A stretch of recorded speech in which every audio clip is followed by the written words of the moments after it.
अस्सलाम वालेकुम दोस्तों, आप लोग देख रहे हैं तलाशी रोज़गार। मैं हूं आपका होस्ट अरसलान शहजाद। दोस्तों, तलाशी रोज़गार में हम बात करते हैं जॉब्स के बारे में, बिजनेस टॉक्स के बारे में, एंटरप्रेन्योरशिप के बारे में। दोस्तों, तलाशी रोज़गार में हमने पिछले दिनों एक सीरीज़ स्टार्ट की थी अपने दोस्तों की फरमाइश पे ओवरसीज़ एम्प्लॉयमेंट की।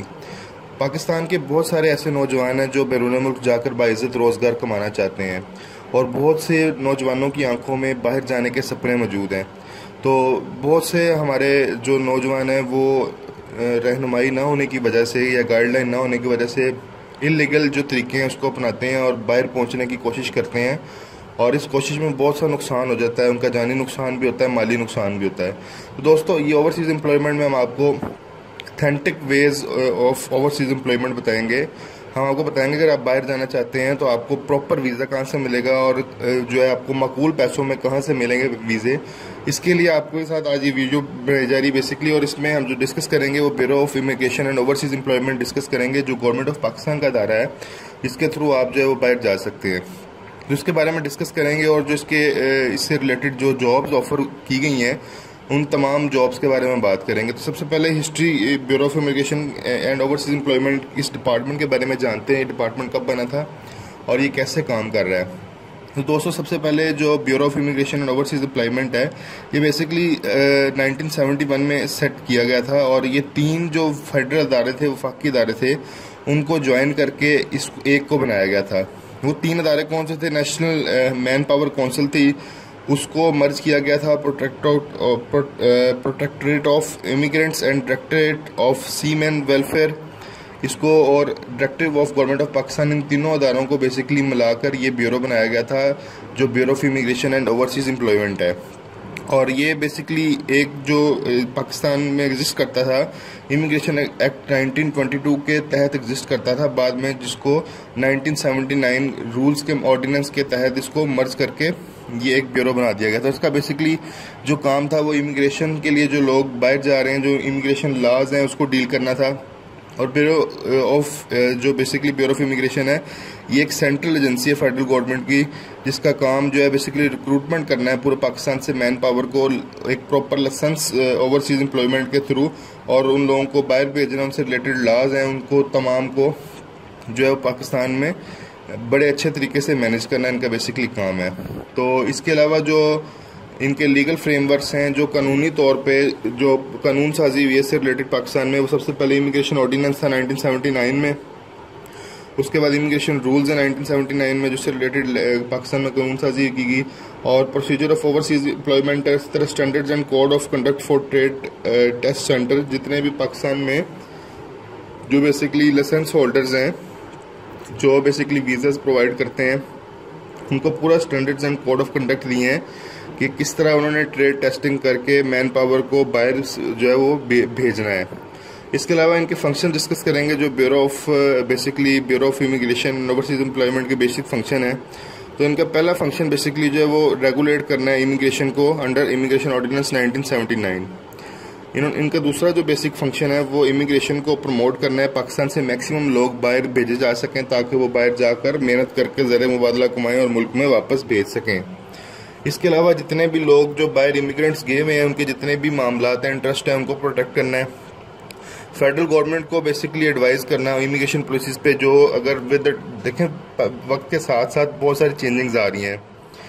वक्त गुजरने के साथ पूरी दुनिया में नई ऐसी मार्केट्स जो हैं वो उभर रही हैं, जहाँ पे इस टाइम एचआर की बहुत ज़्यादा ज़रूरत है। जिस तरह पिछले दिनों कोरिया में बहुत ज़्यादा एचआर की ज़रूरत थी, तो पाकिस्तान से बहुत ज़्यादा एचआर को वहाँ पर इमिग्रेशन उनकी की गई, उन्हें भेजा गया। तो इसी तरह फेडरल गवर्नमेंट को एडवाइस करना है कि अब वो किस तरह नई पॉलिसीज़ बना सकें। इसके अलावा मॉनिटरिंग है जितनी भी ओवरसीज़ एम्प्लॉयमेंट की, ताकि ज़्यादा से ज़्यादा इमिग्रेशन ऑफिसर्स को प्रोटेक्ट किया जा सके। इसके अलावा ओवरसीज़ एम्प्लॉयमेंट प्रमोटर्स जो OEP लाइसेंस होल्डर्स हैं, उनको प्रोसेस करना, उनके लाइसेंस कैंसिल करना, लाइसेंस इशू करना, उनकी परफॉर्मेंस को जो है उनको चेक करते रहना। Pre departure briefing to immigrants, जो लोग बाहर जा रहे हैं रोज़गार कमाने के लिए, उनको जाने से पहले तमाम किस्म की मुकम्मल रहनुमाई उनको देना। इसके अलावा उनकी मैंडेटरी इंश्योरेंस करना है, जो पाकिस्तानी वर्कर्स अब्रॉड जो बाहर काम कर रहे हैं उनकी इंश्योरेंस को लाजमी उसको चेक करना, लाजम करना। और इसके अलावा फॉरेन कंट्री के साथ MOU साइन करना, मेमोरेंडम साइन करना। और इसी तरह state life immigrant insurance fund जो है, जो लोग बाहर जाते हैं उनकी लाइफ इंश्योरेंस को डील करना, उससे रिलेटेड जो फंड है उसको इन्वेस्ट करना और उसका जो प्रॉफिट है वो आगे जो इमिग्रेंट्स हैं उनको देना। तो दोस्तों इसके अलावा हम देखेंगे इनके जो प्रोटेक्टोरेट ऑफ इमिग्रेंट्स हैं वो क्या है अंडर 1979 रूल्स। तो ये जानना बहुत ज़रूरी है क्योंकि हम में से हर एक का जो करीबी दोस्त या कोई अजीज़ जो है वो बैरून मुल्क ट्रैवल करता है, और बैरून मुल्क ट्रैवल करने वाला जो इमिग्रेंट है उसके क्या जो पाकिस्तानी गवर्नमेंट के मुताबिक, पाकिस्तान रूल्स एंड रेगुलेशन के मुताबिक उसके क्या लाइबिलिटीज़ एंड क्या राइट्स हैं वो हम सबको पता होना चाहिए। तो इसमें सबसे पहले जो प्रोटेक्टर ऑफ इमिग्रेंट्स की अगर बात करें अंडर जो 79 रूल के मुताबिक, इनका बेसिक जो मकसद है वो जितने भी प्रोसेस करना है प्राइवेट सेक्टर्स को, बेसिकली ओवरसीज एम्प्लॉयमेंट को, ताकि वो ज़्यादा से ज़्यादा प्रमोट कर सकें, ज़्यादा से ज़्यादा जो लाइसेंस हैं उनको इश्यूज़ कर सकें अकॉर्डिंग टू जो इंस्ट्रक्शंस ऑफ डायरेक्टर जनरल हैं। इसके अलावा इंश्योर इस बात करना कि जो इमिग्रेंट्स हैं उनको प्रॉपर टर्म्स एंड कंडीशन की एम्प्लॉयमेंट की समझ आ गई है, जो फॉरेन बेसिकली जॉब है। फॉर एग्जांपल जिस वीज़े के लिए वो जा रहे हैं, जो वीज़ा उन्होंने परचेज़ किया है, वो उससे रिलेटेड उन्हें तमाम मालूमात जो हैं वो टर्म्स एंड कंडीशन जो हैं वो जो होस्ट कंट्री है वहाँ पे जाके उनको जो फेस करनी है उनको इस चीज़ के बारे में इल्म होना चाहिए। इसके अलावा इंस्पेक्ट करना जो जितने भी इमिग्रेंट्स हैं बेसिकली उनको जो फैसिलिटीज़ प्रोवाइड की जा रही हैं आया वो वही हैं जो उनसे कमिट की गई हैं। इसके अलावा जितनी भी इंक्वायरी है जो उनको ट्रीटमेंट इमिग्रेंट्स को मिलेगा या जो उनसे कमिटमेंट किया जा रहा है कि जब वो बैरून मुल्क जाएंगे तो जॉब के साथ जो उन्हें एमेनिटीज़ मिलेंगी, रिटर्न टिकट है या वहाँ पे रेजिडेंस है, इससे रिलेटेड फूड है साथ, वो तमाम चीज़ों को इंश्योर करना।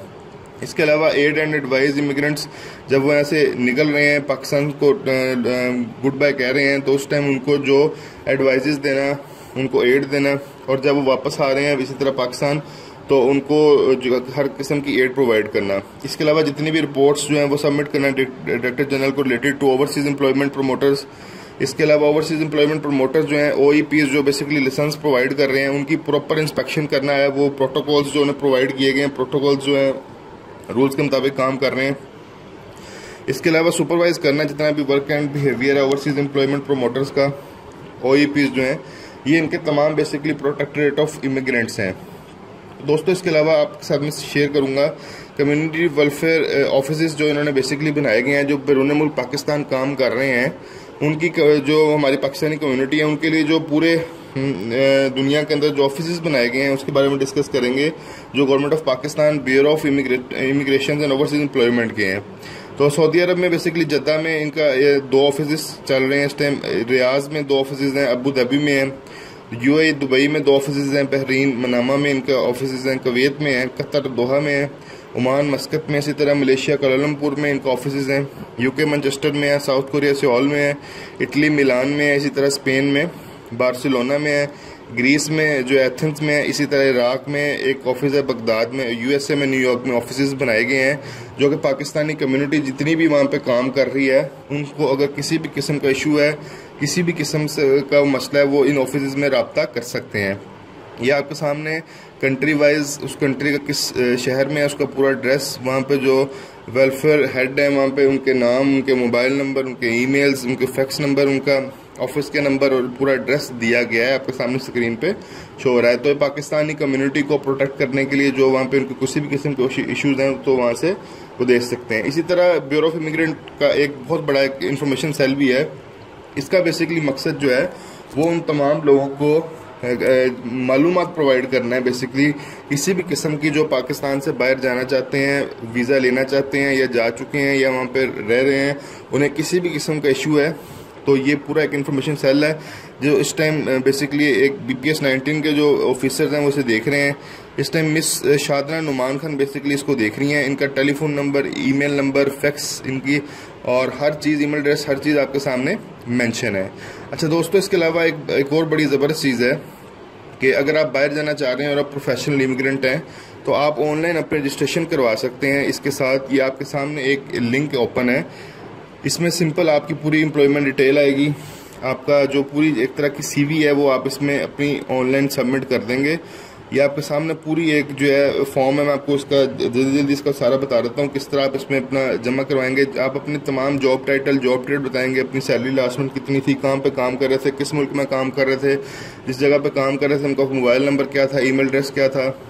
इसके अलावा आपका फुल नेम, आपकी तमाम बेसिक इन्फॉर्मेशन आ जाएगी, आपकी तस्वीर आ जाएगी, फादर का name, date of birth, passport number, ये सारी मालूमात, पोस्टल एड्रेस, कॉन्टैक्ट नंबर, ये सारी चीज़ें आ जाएंगी। इसी तरह नॉमिनेशन आपकी आ जाएगी, आप जो नॉमिनी से करेंगे उसकी डिटेल, नॉमिनी की एज कितनी है, नाम क्या है, ये चीज़ें आ जाएंगी। और इसके अलावा आपकी जो फ़ीस डिटेल है वो आ जाएगी, आपको फ़ीस जमा करवानी पड़ेगी, उसका वोचर नंबर लिखेंगे। इसी तरह आपका जो फ़ॉरेन अकाउंट है उसको इन्फॉर्मेशन आप यहाँ पे देंगे। तो तमाम मालूमात आप सबमिट करेंगे तो आपका online registration, online professional registration आपकी हो जाएगी। तो दोस्तों इसके अलावा bureau of immigrant and overseas employment की एक और बहुत अच्छी चीज़ है, जब पाकिस्तानी बैरून मुल्क जाते हैं तो बैरून मुल्क जाकर उन्हें बहुत सारे मसाइल दरपेश होते हैं, उन्हें बाहर के जो कवानीन का नहीं पता होता। तो ये उन्होंने यहाँ से अभी इसी वेबसाइट पे अपने इन्होंने पूरे जो बैरून मुल्क के कवानीन हैं, उनके लेबर लॉज हैं, उसके बारे में इन्होंने पूरी मालूमात फराहम की गई हैं ताकि अगर आपको कुछ आप जाने से पहले इनको पढ़ लें। यहाँ पे जो भी इस टाइम लेबर लॉज मौजूद हैं, Kuwait labour codes and employment act of 2010 मौजूद है, लेबर लॉ ऑफ मलेशिया मौजूद है, सऊदी लेबर लॉ मौजूद है, इसी तरह state of Qatar labour law मौजूद है, इराकी लेबर लॉ मौजूद है, new traffic laws in United Arab Emirates और इसी तरह traffic law of Saudi Arabia. दोस्तों आगे चलेंगे। इसके अलावा इनकी जो बेसिकली इन्होंने मज़ीद आगे गाइडलाइन प्रोवाइड की हुई है इमिग्रेंट्स के लिए। अब इमिग्रेंट फ़ी स्ट्रक्चर बेसिकली क्या है, अगर आप बाहर जाना चाह रहे हैं, अगर OEP के थ्रू, OEP जो आप लाइसेंस होल्डर्स होते हैं, बेसिकली आप देखते हैं जो अखबार में इश्तिहार देते हैं कि इतने हमें मैन पावर रिक्वायर्ड है, ये स्किल्ड और नॉन स्किल्ड, तो अगर उसके थ्रू जाते हैं तो OEP सर्विस चार्जेस 6000 है, वेलफेयर फंड 2000 का है, इसमें इंश्योरेंस प्रीमियम जो आपकी इंश्योरेंस होती है 2500 की है, रजिस्ट्रेशन फीस 500 की है, OEC फीस 200 की, टोटल 11200 रुपये का खर्चा होता है। अगर आप डायरेक्ट एम्प्लॉयमेंट के थ्रू जा रहे हैं, जिस तरह भी मैं आपको आगे दिखाऊंगा, जॉब ऑफर की जाती है direct bureau of immigration and overseas employment में, उसमें कितना आपका खर्चा है, तो 2000 रुपये वेलफेयर फंड, उसमें इंश्योरेंस प्रीमियम 2500 का है, रजिस्ट्रेशन फीस 2500 की है इसमें, और OIC जो ऑर्गेनाइजेशन जो एम्प्लॉयमेंट कॉर्पोरेशन की फ़ीस है वो 200 है, टोटल 7200 रुपीज़ का इसका फ़ीस स्ट्रक्चर है। तो ये बेसिकली जो आप जो प्रोसेसिंग करते हैं उसकी पूरी फ़ीस स्ट्रक्चर आपके साथ शेयर किया गया है। तो इसके अलावा जो प्रोटेक्शन और बेनिफिट्स प्रोवाइड किए जाते हैं ये तमाम वो आपके सामने है। जो इमिग्रेंट्स हैं उनके पीछे पाकिस्तान में उनकी फैमिली को प्रोटेक्ट करना, उनके बच्चों को प्रोटेक्ट करना, उनके एसेट्स को प्रोटेक्ट करना, जो पाकिस्तान में वो रकूम जो रेमिटेंस भेज रहे हैं उसको प्रोटेक्ट करना, इसके अलावा उनकी लाइफ इंश्योरेंस को जो इंश्योर करना, इसके अलावा ओवरसीज़ एम्प्लॉयमेंट जो फाउंडेशन है वो तमाम बेनिफिट्स प्रोवाइड करना है। पाकिस्तान में रेजिडेंस कॉलोनीज़ बनाई जा रही हैं, उनके लिए स्पेशल स्कूल्स बनाए गए हैं, तो ये बहुत सारे काम किए जा रहे हैं। इस तरह लीगल प्रोटेक्शन प्रोवाइड करना और उन्हें वहाँ पे मौजूद जो पाकिस्तानी हैं उनको उनके हकूक़ को, उनकी जो है आज़ादी को जो है इंश्योर करना, ये बहुत सारे प्रोटेक्शन एंड बेनिफिट्स प्रोवाइड किए जा रहे हैं ब्यूरो ऑफ इमिग्रेंट्स की जानिब से।